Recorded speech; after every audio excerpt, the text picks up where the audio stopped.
What's up?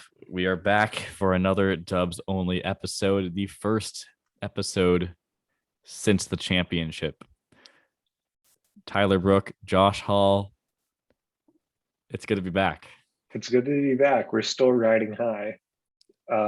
It's been an insane week, Oh yeah. but it's been a fun week for sure. Just basking in the glory It's of it's been really nice, like being in Florida, like having like like seeing all the tourists and stuff around here, like with Disney and everything.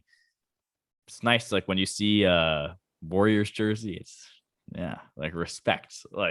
I'll throw out a fist bump, but like every other team, I'll remind him, hey, aye, I who's the love being champs? that guy. I love being that guy. The other week I was during the Mavs series. I was at the grocery store, and I guess this is a tangent, but there was a guy wearing like a Mavs shirt, and it was when the Warriors were up 3-1, and I went up to him. I'm like, hey, series ends tonight, right? And he gave me a fist bump back before he realized like I was totally going against what he stood for.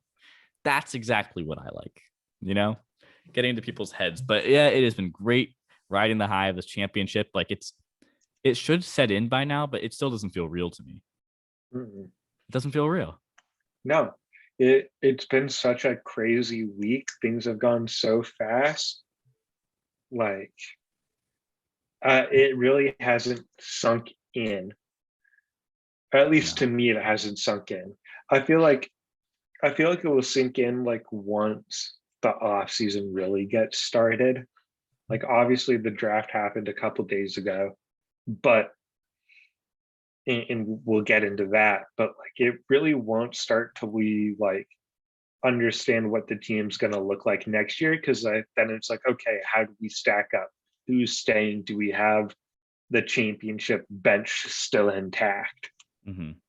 Um, Right. What we do know is that the the majority of the core that the Warriors played during this playoff run will be back under contract next year. Steph, Clay, Wiggins, Draymond, Poole, Pool. as well as Wiseman, Moody, and Kaminga. So the two opposite sides of the spectrum. We got a full eight. You know, Yeah. we have a rotation. Um, and I guess we'll start with I guess we'll go straight into like what the Warriors should do with the with what the players who should return, because I think everybody wants to return. You Um, it's hard to predict because you never know what team might throw a whole lot of money someone's way. Kevon Looney, Gary Payton, those are big. Those are potentially big money players right there. Otto Porter Uh, Jr. See, I don't think Otto Porter is one of those players who will get a lot of money from somebody else. I think he had a very good season, but not a season that he deserves to get It 10, was. 15 I think he million. played a great. He played great when the Warriors needed him to. He had some really timely buckets. I'd love to have him back. But I see it the same way you do, as in Looney and GP2 proved themselves to be like reliable, consistent players who like winning basketball players who you want on your team. So it's going to be tough for the Warriors to retain those guys, but you have to imagine that having the culture here and the history that both Looney and GP2 have here could connect them to signing a contract here. Um, but that's the thing, right? The Sacramento Kings might throw a bunch of money their way. And if you got offered double the salary somewhere, that's where you seriously consider it. Especially for players like they are, where they're never going to have that $20 million contract offer again. Like Looney's 27, right? Center can play a long time in the NBA, but he'll never have as much value than he does right now. I mean, we saw his value skyrocket during this playoff run. All season long, I thought the Warriors didn't have enough size, that Looney wasn't enough in the front court, but he proved just how valuable he was during this entire playoff run. He played every single game this season, which is a huge He's played more games. milestone. Yeah. He played more games in one season than Kyrie has played with the Nets. That's but we'll need a whole like rest of the NBA episode just to get into the craziness of it because there's a whole lot going on. The Warriors are the like model organization right now. Everybody wants to be the Warriors, right? Is that coming from a place of bias? Consistently winning, have a really unselfish superstar who leads a system that involves the whole team and everybody's happy, you know? The only unhappiness we really saw was coming publicly from KD after he left or leading up to it. I was at the game when Draymond and KD got into it. Fun fact. The Warriors are at the top. Seeing other organizations like the Brooklyn Nets go through what they're going through, it's entertaining for sure, but it's also like kind of like I'm happy to sit back and just watch the chaos unfold from the position that the Warriors are in. You know what I mean? It's exciting. It's exciting because there's not a ton of questions going into the off season. It's will they retain Looney and GP2? Will they get contract extensions done for Poole and Wiggins? And who will come for those cheap options to run the rest of the bench? Because the luxury tax is a problem. And I think we'll do an episode, fully diving into the Warriors off season. But just as a little preview, if Looney and GP2 both get $8 million a year, it's an extra $113 million to luxury tax. Man. And Crazy. The Warriors only have, I think it's right under $7 million for their player exception, for their mid-level exception. That they didn't even use last season. No. So I think that's where like an Otto Porter could slip in. But a lot of tax. It's a lot in the luxury tax. But to me, the core is intact. That's the most important part. Yeah.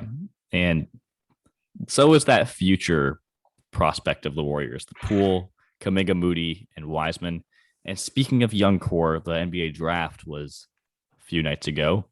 The Warriors brought in 3 new players, highlighted Patrick by Baldwin Jr. Yeah, PB&J, the 28th pick, same spot they got Jordan Poole in 3 years ago. They also had 2 second-round picks, Ryan Rollins and Yui Santos. I may be pronouncing his name incorrectly, but you know what? Gui. I think it might you. be Gui. You know, you're a part of the family. Yeah. He's a traditional stash pick, right? He's young. He'll stay in Brazil for maybe a couple years before he comes over, if he ever comes over. I think they do expect him in summer league.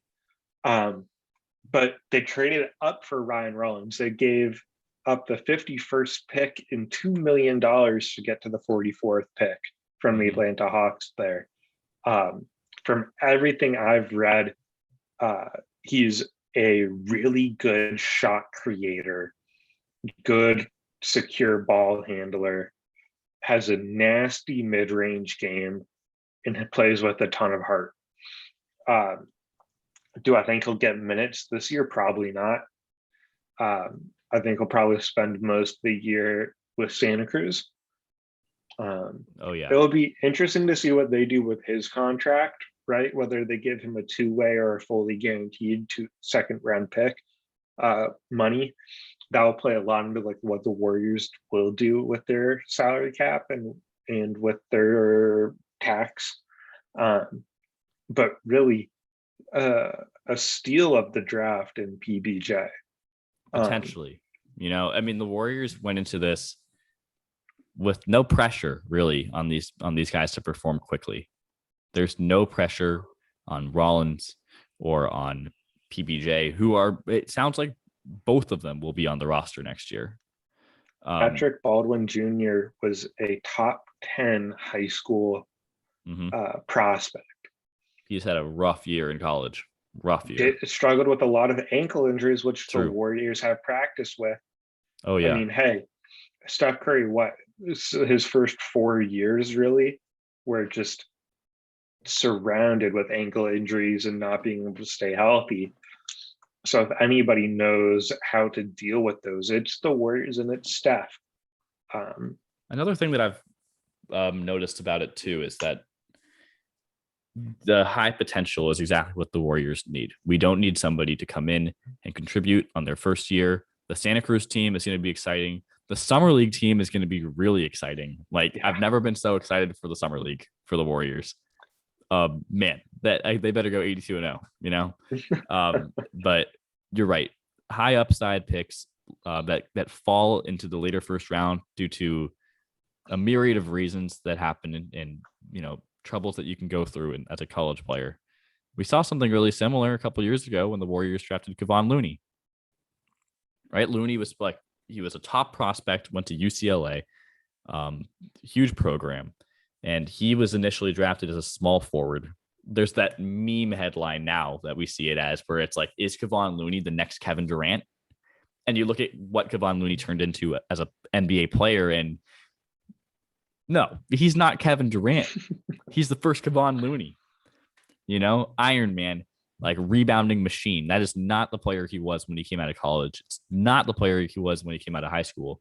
So the Warriors are really investing in their like their light years approach of like, let's just get the most talented players we can and just put together a crazy team for the future. And like, it makes Joe Lacob so like wet in the pants, like for him to just like stash these young guys. Like, how excited do you think he is to see like Moody, Kuminga, Wiseman, and PBJ play together?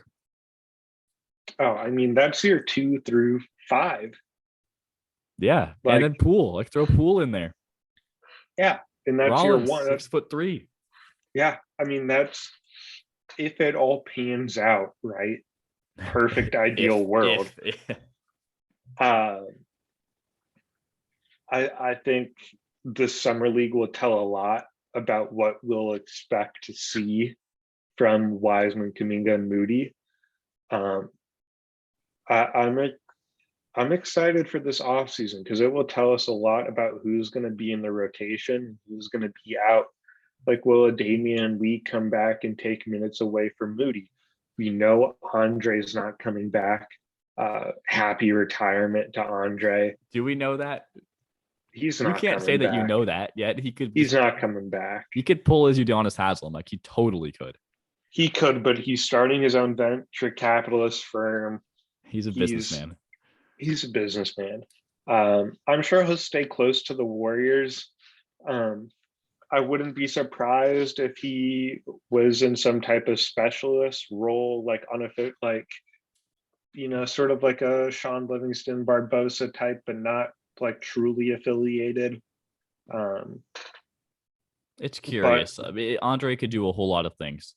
Like, I would like for him to stay as a player just because I think he's, like, we don't have eyes and ears in the locker room, but he's a huge piece of who the Warriors He's are. glue. Like, he's the glue. Totally. And like, for somebody to grow up like to have like Moody, Kuminga, Wiseman, PBJ, and Poole, like having somebody like Andre Iguodala in the locker room is great.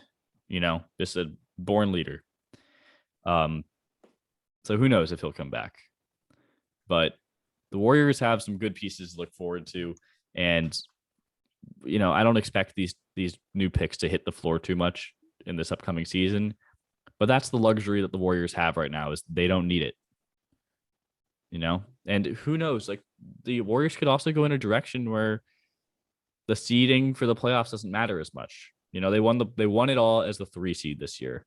I don't think they're going to mess around too much in the regular season, but maybe they let the young guys play some more just to see what happens. I think that's less likely, but who knows? It's probably the orders that come from the top, from Lacob and Goober.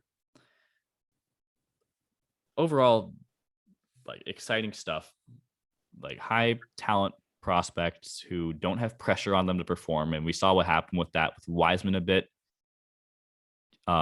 Wiseman will be interesting. Wiseman will be interesting. It will all depend on how his knee responds, obviously, right? Can his knee, because that's why he didn't play at all this year. He was close and his knee just didn't respond how it should. You know, all signs point to him playing at Summer League. He said it himself. So Summer League will be a big test for him. And then can he make it through training camp and start the regular season healthy? I don't expect him to start. I think he'll come off the bench no matter what, especially if they retain Looney. But definitely looking forward to seeing a healthy Wiseman, because I mean, he showed flashes of brilliance and worthiness of the number 2 pick while he was healthy. A lot of those young like lottery prospects show those flashes of brilliance. It's just about putting it all together and becoming a more complete and well-rounded NBA player. So like all of these guys are so used to being the guy at every level before this. So it's going to be interesting to watch. I'm very excited for the Summer League. Another note is that Patrick Baldwin will still need clearance to play in the Summer League because he's still dealing with some ankle stuff. So that's something to monitor. Nonetheless, a lot on the horizon. And just to touch on that too, Moody and Kuminga are both younger than Chet Holmgren. Yeah. Think about that. They were drafted a year ago. They're kids. Younger than one of the younger players in this draft. They are babies. And I can say that because I'm 23 now. Mm-hmm. Yeah, you know, we're old enough to call these guys babies. But man, it's just thinking about everything going on with the Warriors, overall, I'm always optimistic about them. I'm a big fan. But the combining timelines approach worked. They got a championship out of it. That's validation enough, right? Just imagine if it all works and the vision of retaining Poole, keeping Wiggins, keep Moody and Kuminga reach some of their potential. Wiseman reaches his potential. Even if PBJ, Ryan Rollins, Guy Santos don't work, Justinian Jessup doesn't work, Nico Mannion never comes back to the NBA. These guys recently drafted. True. But it could all work out. But hey, when's Giannis a free agent? Huh? Imagine the core retires in 5 years and Giannis is all right, I'm coming to the Bay. I want to play with Jordan Poole and Jonathan Kuminga. Who knows, man? I mean, the Warriors won the championship last Thursday. Steph Curry was the finals MVP. We may as well end the show just talking about the parade and what happened, because it feels like ages ago right now, but just I got to catch some of it and watch the highlight reel.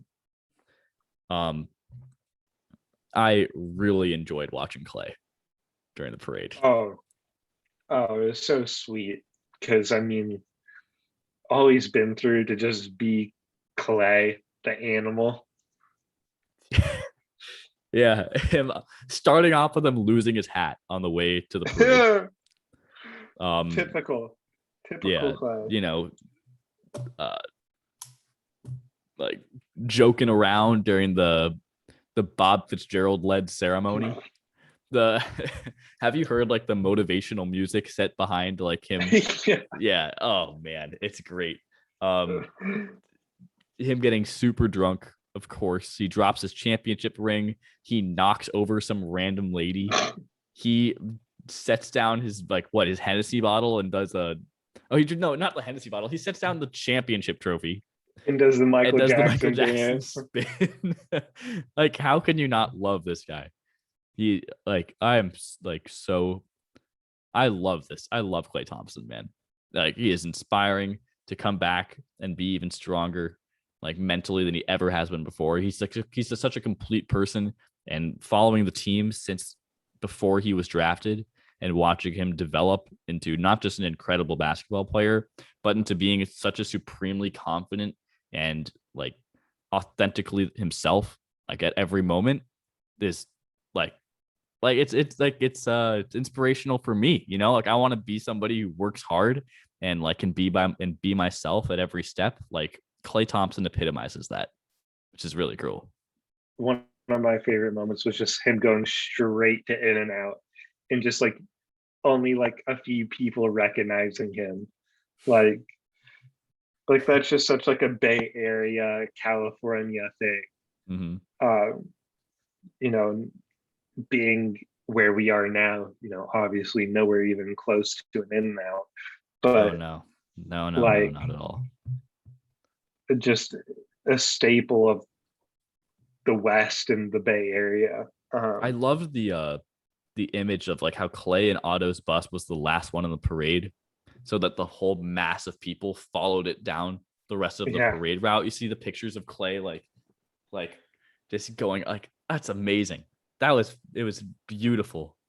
We also saw Draymond, you know, doing his stuff. Jordan Poole about water guns. Steph shirtless Curry was GP2. going crazy. GPT, like everybody was just having the time of their life, and it was great. It was great. What do you think about the night?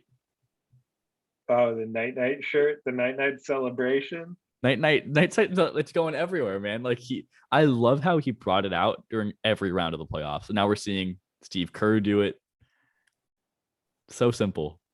It's perfect. It's Steph Curry to a T. Yeah. Like I I mean, don't know. It's like I hadn't done it yet, you know? It doesn't hit as well when you have an earphones on, man, but I'll have to. Man. Stephen Curry leads the Warriors to their fourth championship in 8 years. You know what? Like we may as like we have so many episodes to record. We may as well do it. Like, you know, some podcasts won't do it, but why don't we do like a top 10 NBA players or something like that? Or like just see like where like what is Stephen Curry like where is he historically, you know? And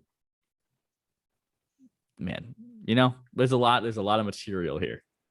there is. I mean, we don't have to get into it fully now, but he deserves to be top 10. Yeah. He does. He's undoubtedly without numbers like one of the best players of all time. You know, like yeah, however many like he's an NBA legend. He is the most entertaining player in the league right now. There's nobody else who makes a crowd stop like him. Like you could see at moments where Boston fans were just like, wow, like I should be booing right now, but I'm just going to be silent instead. Yeah. Yeah. And he did that in game 4 with the 43-point performance. And he shut him up in the third quarter of game 6 with the deep 3. Yeah, That really just clutch. silenced him. And it was like, oh no, like, what do we do now? We are lucky.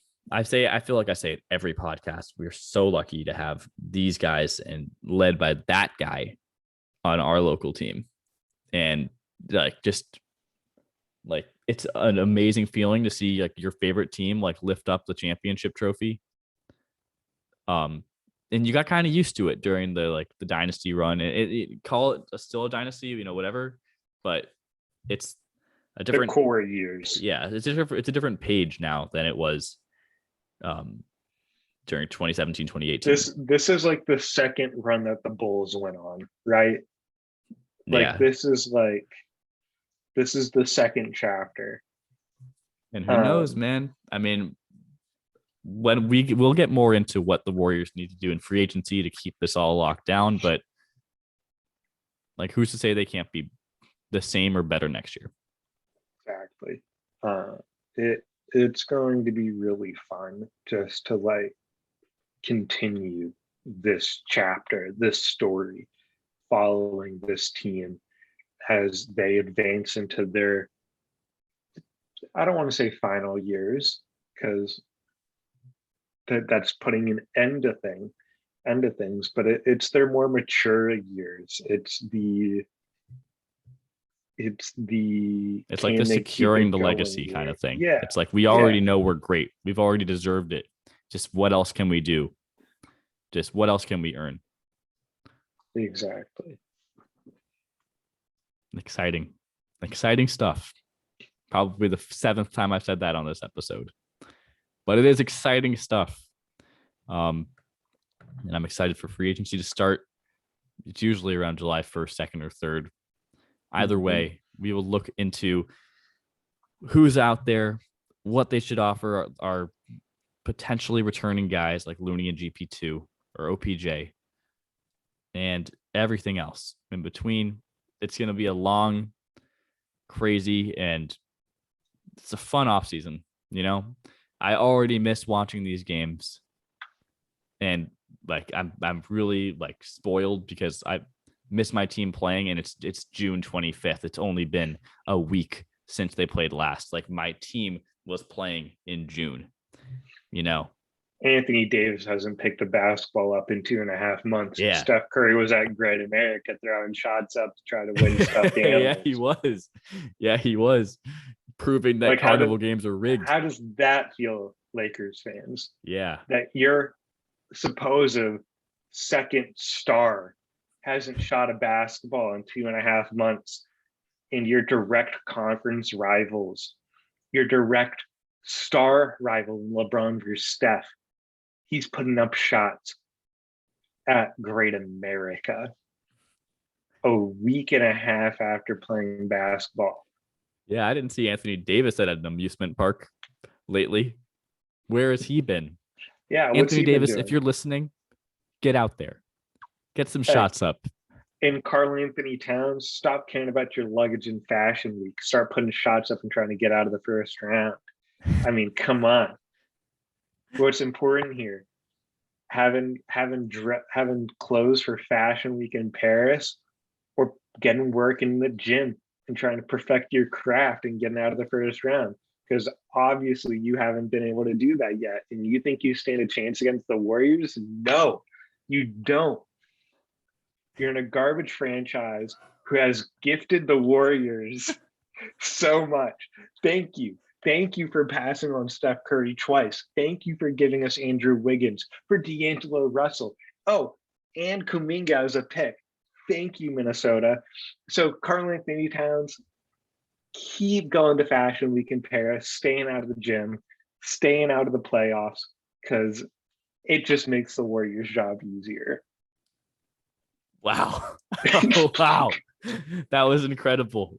I can't follow that. So we will catch you on the next episode. Dubs only. Free agency special coming up. Peace out. Deuces.